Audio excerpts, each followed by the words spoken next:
ஊருக்குள்ள கேட்டுப்பாரு நானும் ரொம்ப தௌலத்தான ஆளு விரும்பி குடிக்கிறதோ 2 டம்ளர் பால் கதைய சொல்ல போறேன் பொத்திக்கின்னு நீயும் கேளு மொட்டை மாடியில மாட்டம் தட்டின்னு இருக்கான் தன்ன பாலு பக்கத்து வீட்டுல திரிஷான்னு பொண்ணு இருக்கா தன்ன பாலு அந்த பொண்ணு மேல கண்ணா இருக்கான் அந்த பொண்ணுக்கு வீட்டுல 4 அண்ணன் இருக்கான் சண்டை செய்ய சக்தி இல்ல கோவிந்தனால ரொம்ப தொல்லை நசுங்கி போன நாசமான பிஸ்கெட்டு ஆக்கிடுவோம் ஷோல்டர் டிஸ்லோகேட்டு பந்த அடிக்க மறந்தா விழும் விக்கெட்டு திரிஷாவை உஷார் பண்ண நல்ல வழி நீ காட்டு ஃப்ரெண்டு எனக்கு ஒரு ஹெல்ப் மட்டும் பண்ணிடா ப்ளீஸ் இன்ஸ்டால போட்டோ போடணும் பிகேடுடா சீஸ் என்னடா ஒரே காத்தா இருக்கு மாடி மேல மழை வரும் போல நனைஞ்சு படுத்த ஜோரத்தால.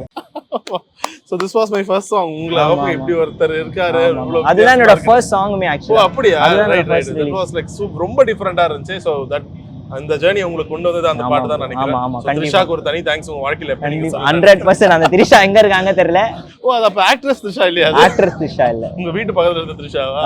அது ஆக்சுவலா என்னன்னா THRISHN போட்டிருக்க மாட்டான் அதோட டைட்டில் 3 ஷான் போட்டிருப்பேன். ஸோ அதோட மீனிங் என்னன்னா இந்த பாட்டு வந்து 3 பேரை சுத்தி இருக்கும். ஒன்னு பால்டபா, இன்னொன்னு திரிஷானுங்கிற ஒரு பொண்ணு, இன்னொன்னு தனபால். சோ 3 பேரு. சோ அந்த 3 ஷா அப்படின்னு. ஊரும் பிளட் உங்களுக்கு ரிலீஸ் ஆனோன்னு ஸ்டார்டிங் எடுத்து சொன்னாங்க அது ஒண்ணும் கேட்கல பாட்டு வரும்னு சொன்னாங்க. பட் லாஸ்ட் இயரோட அதிகமா கேட்கப்பட்ட பாடல் எல்லாம் பாத்தீங்கன்னா ஊரும் பிளட் தான் இருந்துச்சு. So how to you see you take இந்த கிரிட்டிசிசத்தெல்லாம் எப்படி எடுத்துக்கிறீங்க? மோஸ்ட்லி அதை நான் கன்சிடர் பண்ண மாட்டேன். அது டே 1லேருந்தே அப்படிதான். ஏன்னா பாட்டு நான் பண்ணும் போது என்னன்னா எனக்கு பிடிக்குதான்னு பார்ப்பேன். அதுக்கப்புறம் என்னோட ஃப்ரெண்ட்ஸ் ஒரு 4 பேர் இருப்பாங்க.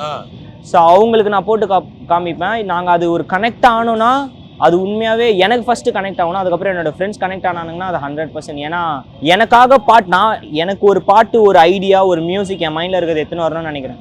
அது வெளியில் ஹிட் ஆகலைனாலும் கன்சிடர் நான் பண்ண மாட்டேன். பட் ஆனால் எனக்கு என்ன மாதிரி மியூசிக் எத்தனை வரணுமோ அது நான் எடுத்துகிட்டு வருவேன். அது எடுத்துகிட்டு வந்துட்டு அது கிளிக் ஆகி பீப்புள் ரசிக்கும் போது அது எனக்கு இன்னும் டபுள் ஹாப்பியாக தான். ஊரும்ல நீங்கள் சொன்ன மாதிரி அப்படி தான். அந்த 1 வீக் வந்து ஃபுல் மீம்ஸ்லாம் போட்டு என்ன செஞ்சாங்க.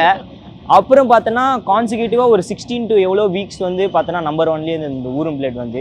அதுவும் இல்லாமல் அந்த பாட்டை நான் ஃபர்ஸ்ட் டைம் ஒரு சேலஞ்சிங்காக என்னோட சாங்கோட ஸ்டைல் எப்படி இருக்குன்னா ஓகேயா ஒரு மாதிரி ஃபன்னாக அப்படி இருக்கும். அந்த பாட்டில் தான் ஒரு மாதிரி கொஞ்சம் ஒரு பொண்ணை வந்து வர்ணிச்சு பேசுகிற மாதிரியோ என்னோட வார்த்தைகள்லாம் வந்து புதுசாக இருக்கும். அதுதான் அதனால பீப்புளுக்கே டவுட் வந்துச்சு நீயாடா எழுதுனா இது அப்படின்னு சொல்லிட்டு.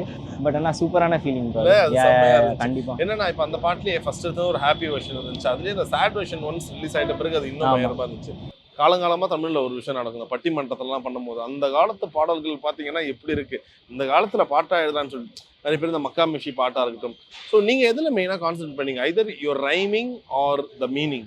டிபெண்ட்ஸ் தான். இப்போ என்னோட இண்டியில் நான் பண்ணும் போது நான் அந்த ஸ்டோரிஸ்லாம் நான் அவ்வளோவா இருக்கும் என்னோட வேலை சொல்லுவேன். பட் ஆனால் மூவிஸ்ன்னு வரும்போது ஒரு கண்டென்ட் கொடுத்துருவாங்களா அவங்களே. ஸோ அப்போ பண்ணும்போது நான் ஸ்டோரிஸை ஃபோக்கஸ் பண்ணி பண்ணுற மாதிரி இருக்கும். அது டிஃப்ரென்ஷியேட் ஆகிடும் ப்ரோ. சில டைம் சில ப்ராஜெக்ட்ஸ் பண்ணும்போது ஒரு ஸ்டோரி வச்சு இல்லை லிரிக்ஸில் ஃபோக்கஸ்டாக இருக்கும். இந்த பாட்டு பார்த்தீங்கன்னா ஸோ இப்போ இந்த படத்தில் நான் பண்ணிட்டு இருக்கிறது காட்ஸ் அண்ட் சோல்ஜர்ஸில் வந்து அண்ணனுக்கும் தம்பிக்கும் இருக்க மாதிரி ஒரு விஷயம் ஒன்று போயிட்டுருக்கு. ஸோ அதில் பார்த்தீங்கன்னா ஸ்டோரி ஃபுல்லாக வந்து இதை சுற்றி தான் இருக்கணும், இதை விட்டு வெளியே போகக்கூடாது. வெளியே போயிடுச்சுன்னா ஸ்டோரி அவுட்டாக போயிடும் ரைட்டிங்கில். ஸோ அதனால் இதுக்குள்ளே இருக்கிற ஒரு விஷயத்தை வச்சு பாட்டு பண்ணாது. பாட்டுக்கு ஏற்ற மாதிரி உங்கள் டாட்டோ வித்தியாசமாக இருக்குது. என்ன இது ஆயுத எழுத்தா?